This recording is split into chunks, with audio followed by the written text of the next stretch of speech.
আমি হচ্ছি ভ্রমণ প্রেমিক মানুষ। এখান সেখান ঘুরতে ভীষণ ভালোবাসি। কিন্তু ওই যে ছোট যখন ছিলাম তখন স্কুল পড়ার চাপে তো সেরকম দূরে কোথাও ঘুরতে যাওয়া হতো না। যখন গ্রীষ্মকালের ছুটি পেতাম তখন কিন্তু হয় বাবার ছুটি থাকতো না, মায়ের কাজের চাপ থাকতো, আর বাবার যখন ছুটি থাকতো তখন কিন্তু আমার স্কুল পড়ার কারণে সেরকম একটা ছুটি থাকতো না। ওই রবিবার একটা দিন আর কোথায় যাব, তাই বাড়িতেই থাকতাম। কিন্তু গ্রীষ্মের ছুটি যখন পড়তো সবাই এখান সেখান কত জায়গায় না যেত, দীঘা, দার্জিলিং, কাশ্মীর সব জায়গায় ঘুরে বেড়াতো। আর সেখানে আমি ঘুরতে যেতাম। ওই দুদিন পিসির বাড়ি, দুদিন মাসির বাড়ি, দুদিন মামার বাড়ি, তাও মা গিয়ে দিয়ে আসতো, তারপরে আবার মা গিয়ে নিয়ে আসতো।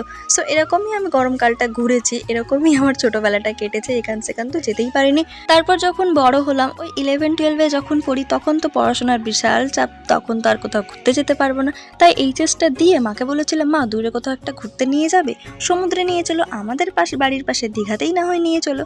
তখন মা আমায় একটা কথাই বলেছিল যে না, এখন কোথাও যাওয়া হবে না, এখন মন দিয়ে পড়াশোনা করো, কলেজে অ্যাডমিশন নাও, কলেজটা কমপ্লিট করো, দেন তুমি বিয়ে থাওয়া করে বরের সাথে যেখানে ইচ্ছা যেও, এত বার করে আমাদের বলতেও হবে না।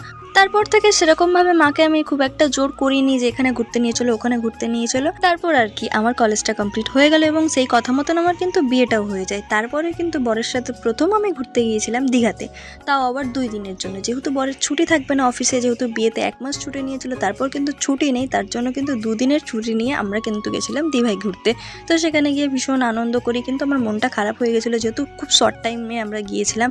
ওই শনিবার রাত্রেবেলা গিয়েছিলাম, দেন আমরা রবিবার রাত্রে রিটার্ন করি। সো আমরা খুব কম সময় পেয়েছিলাম সেখানে মজা করার জন্য। সো যাই হোক, ওটাই আমার ফার্স্ট ট্রিপ ছিল।